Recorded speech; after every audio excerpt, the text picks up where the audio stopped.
ওই জন্য আমার উচিত না গেল আমার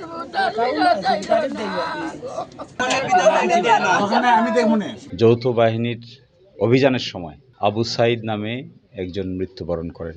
সবচেয়ে বেশি হৃদয় বিদারক হলো যিনি মারা গেছেন তিনি আসলে নির্দোষ। আধুনিক এই যুগে এইভাবে গ্রামের মধ্যে পরস্পরের সাথে বন্দুক যুদ্ধে লিপ্ত হয়, এগুলো শুনলে আমার খুব লজ্জা লাগে। আমি দেখবো না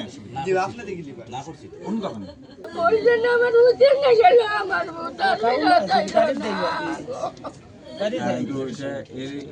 এইভাবে মারাটা যেটা খুব খারাপ।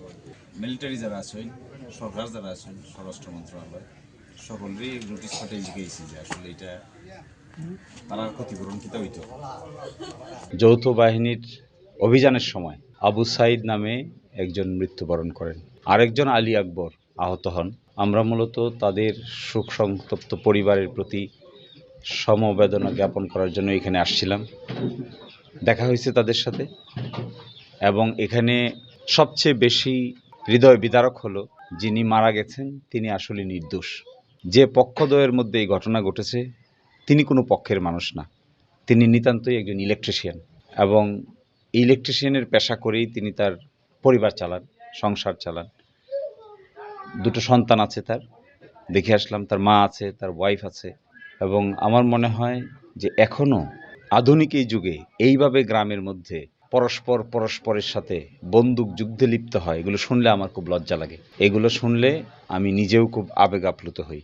আর সন্ত্রাস যদি এইভাবে ছড়িয়ে যায় গ্রামে গঞ্জে, তাহলে বাংলাদেশে মান ইজ্জত সম্মান নিয়ে বসবাস করাটাই কঠিন হবে।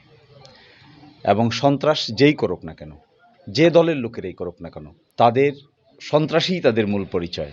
তাদের মূল পরিচয় কিন্তু দল না, মূল পরিচয় হলো সন্ত্রাস। সন্ত্রাসীদের কোনো দল থাকে না। এই যদি জামাত ইসলামের লোকেরাও সন্ত্রাসী করে, এই যদি বিএনপির লোকেরাও সন্ত্রাসী করে, এই যদি আওয়ামী লীগের লোকেরা সন্ত্রাসী করে, এই যদি অন্যান্য দলের লোকেরাও সন্ত্রাসী করে, সন্ত্রাস সবসময়ই সন্ত্রাস, এর কোনো দলীয় পরিচয় থাকতে পারে না। ফলে আমি মনে করি উচিত, যদি এই ঘটনার পিছনে যৌথ বাহিনী দায়ী থেকে থাকে তাহলে তাদের বিরুদ্ধে ব্যবস্থা নেওয়া উচিত। যদি এর বাইরে অন্য কোনো ব্যক্তি দায়ী থেকে থাকে তাদের বিরুদ্ধে ব্যবস্থা নেওয়া উচিত। আমরা ইতিমধ্যে একটা আইনি নোটিশ পাঠিয়েছি যেন বিচার বিভাগীয় তদন্ত করা হয়। একটা মামলা হয়েছে আমি দেখেছি, সেটা অজ্ঞাতনামা, এবং সেটা হয়েছে জগন্নাথপুর থানায়। এই মামলাটা অজ্ঞাতনামা হবে কেন? প্রকৃত প্রস্তাবে যে বা যারা এর সঙ্গে জড়িত থাকতে পারে তাদের নাম এফআইআরে আসা উচিত, এবং এসে তাদের বিরুদ্ধে উপযুক্ত ব্যবস্থা নেওয়া উচিত। এখানে কোনো দল নাই, এখানে কোনো মত নাই, এখানে কোনো ব্যক্তি বিশেষের চাওয়া পাওয়ার বিষয় না, সবটাই ন্যায় বিচার প্রাপ্তির জন্য। আর ন্যায় বিচার যদি আমার বিরুদ্ধেও যায় তবুও সেটা ন্যায় বিচার। আমার পক্ষে গেলেও ন্যায় বিচার হতে পারে, আমার বিরুদ্ধে গেলেও ন্যায় বিচার হতে পারে। আর যে দুটো সন্তান এখানে আছে, আমরা চেষ্টা করব আমাদের সাধ্যমতো এই দুই সন্তান যেন ভালোভাবে মানুষ হতে পারে, পড়াশোনার সুযোগ পায়, তারা যেন মানবেতর জীবনযাপন করতে না হয়, সামাজিকভাবে প্রতিষ্ঠিত হতে পারে। আমরা ব্যক্তিগতভাবে এবং আমাদের সাংগঠনিকভাবে আমরা চেষ্টা করব তাদেরকে সহযোগিতা করার।